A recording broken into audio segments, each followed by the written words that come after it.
बिस्मिल्लाहिर्रहमानिर्रहीम। अस्सलाम वालेकुम। किचन विद पाक फौज में हम आपको खुशामदीद कहते हैं। तो कैसे हैं आप सब? मैं आप सबकी दुआ से अल्लाह ताला के फजलो करम से खैर खैरियत से हूँ।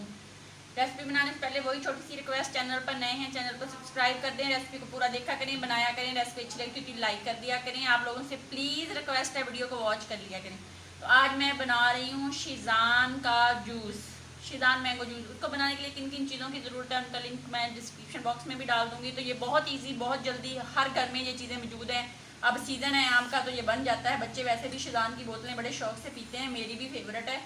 तो आइए बता देते हैं आपको किन किन चीज़ों की ज़रूरत है। यहाँ पे मैंने एक बड़ा मैंगो लिया था, आम लिया था, वो पका हुआ होना चाहिए, कच्चा नहीं होना चाहिए। उसको मैंने एक स्लाइस में काट लिया, इसके क्यूब्स बना लिए हैं।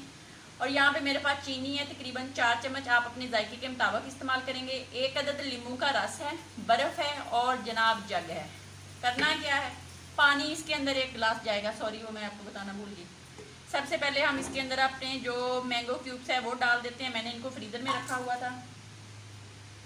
अब इसके अंदर हम डाल देते हैं जनाब चीनी और डाल देते हैं, ये पानी को मैंने बॉयल किया पहले, फिर इसको ठंडा किया। ठंडा कर कच्चा पानी इस्तेमाल नहीं करना आप लोगों ने, इसको पका के फिर इस्तेमाल करना है। और इसी के अंदर हम डाल देंगे अपनी बर्फ़। ये सारी चीज़ें इकट्ठी जाएंगी और ये बहुत मज़े का बनता है शीज़ान जूस। आप एक दफ़ा बना के बच्चों को दें फिर देखना।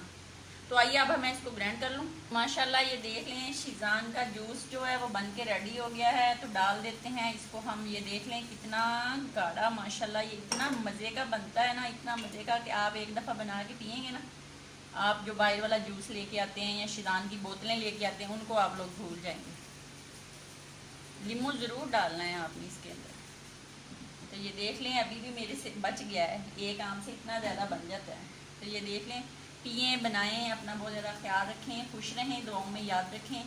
ज़िंदगी रही तो फिर मुलाकात होगी किसी नई रेसिपी के साथ। तब तक के लिए इजाज़त दीजिए। अल्लाह हाफिज़।